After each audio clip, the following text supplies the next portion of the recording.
Welcome back, Bulldogs, for our second series on building resilience. Today we're going to talk about healthy mind and body. Really important in these days where we don't always have our leadership telling us what to do and where to go. We got to build our own capabilities and know what's good for us and what's not. And I know it's really important for me. Yeah, so taking care of yourselves, I mean, soldiers, your body is your most valuable weapon system, right? So how do you take care of yourself? And that's what we're here to talk about today. I think there's, well, first off, let's introduce who's here talking with us. So I guess we'll start over here, sir. I'm Alec Kissack. I'm one of the SUDC providers at 31 EBH. And what's SUDC? Substance use disorder clinical care. All right, so those are drinking too much or possibly using other substances to augment their lifestyle. Yes, sir. Okay, great. I'm Lieutenant Yarcusko. I'm one of the clinical dietitians. Right now I'm over at the hospital, but in a couple months I'm going to be here, so you've got a while to get your stuff together before I show up. Alrighty, and I'm Lieutenant Campbell. I'm the 3rd Brigade physical therapist. Great. So look, we all struggle with this, but you know, how much is too much? Is there ever too much PT? I don't know. I doubt it. But you know, how much is too little, and what is just right, and why is it important? So, using that as a launch for our conversation, I'd like to start off, you know, with so what's too much alcohol? Well, the medical model would say that anything more than 5 alcoholic beverages in one sitting would be deemed excessive. So if you're within that 1 to 5 range, that's acceptable. Okay. That's the medical model. And that's so I can have 4.5 drinks every single day, and according to the medical model, No, okay. Not exactly. So if you're drinking 14 drinks per week, yeah. No more than 5 in one sitting.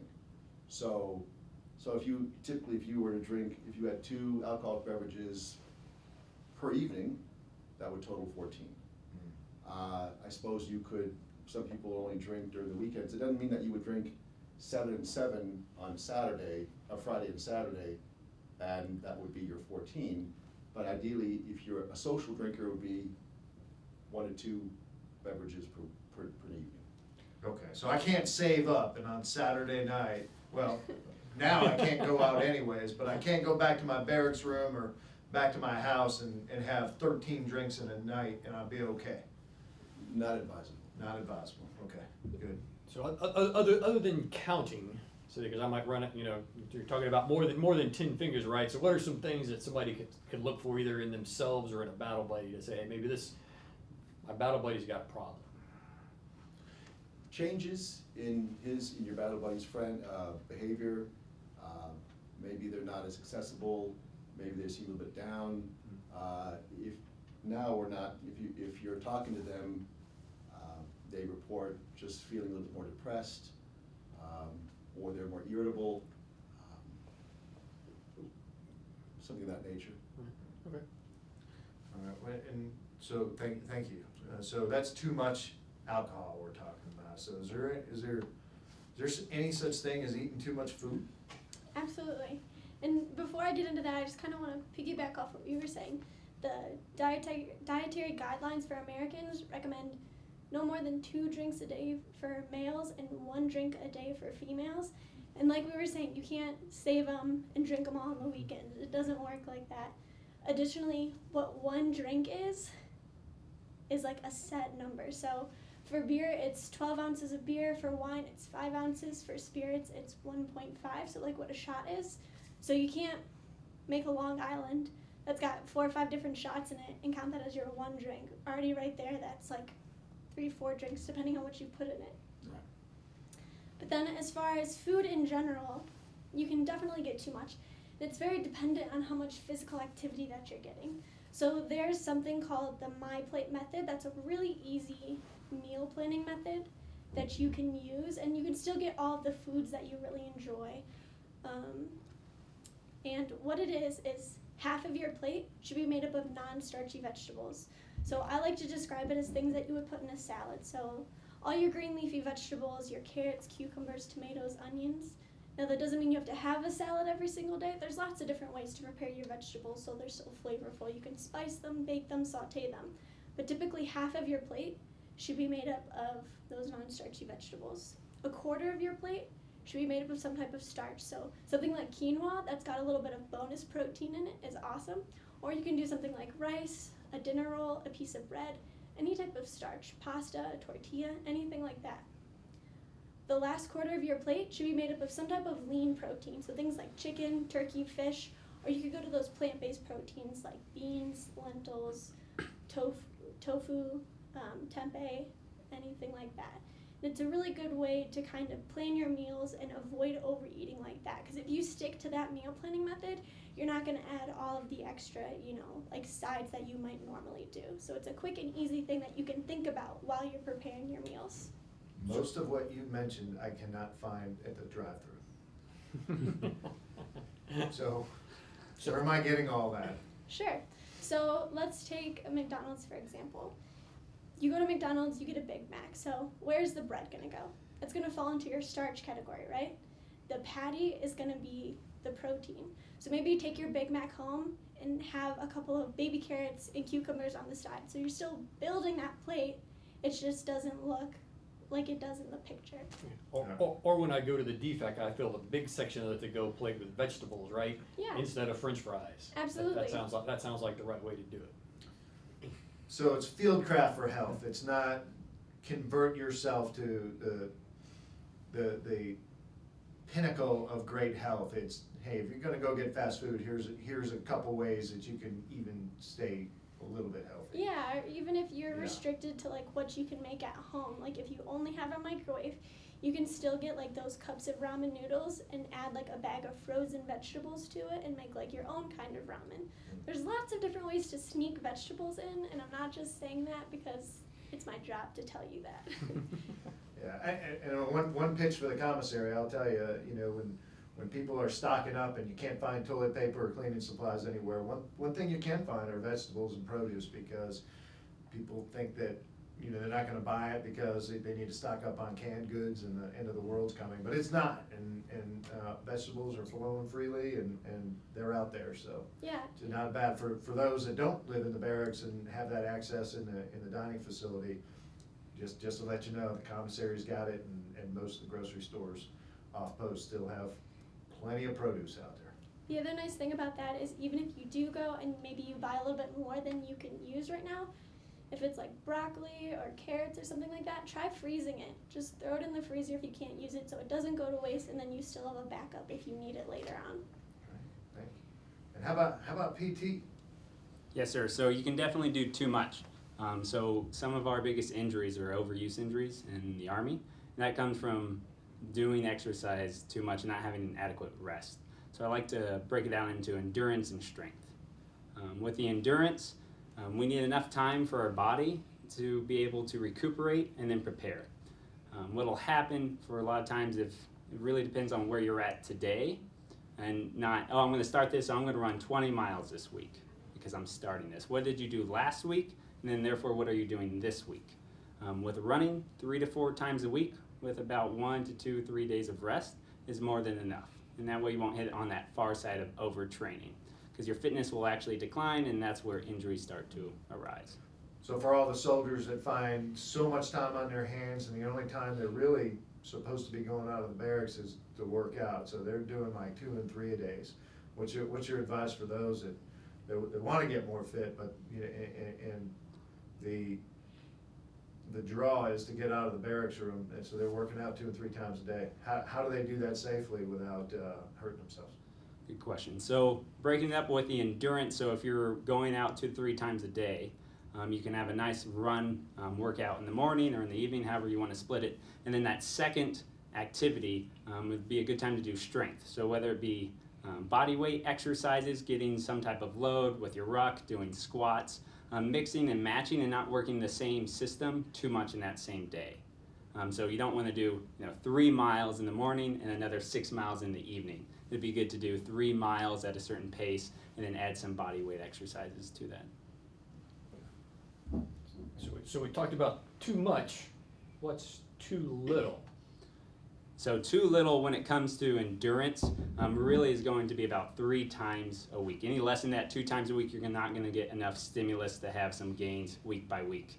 When it comes to strength training, if it's only 1 time a week, that's too little. The minimum for strength training is 2 times a week of sufficient weight or stimulus for you to be able to gain on that.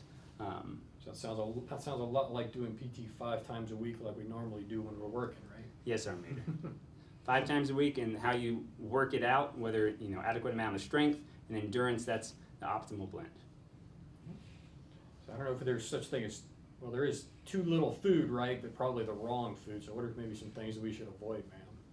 So as far as too little food, it really depends on the individual. Some of us are stress eaters, other of us are the opposite. They tend to eat very little when you're stressed out. And times like this, people are stressing out about a variety of different things. If that is something that you tend to do, things that you could do are like set reminders on your phone. Something I do is like I follow a bunch of like food accounts on Instagram, and then you're scrolling and you'll be reminded like, oh, I should probably eat something. Is there any, I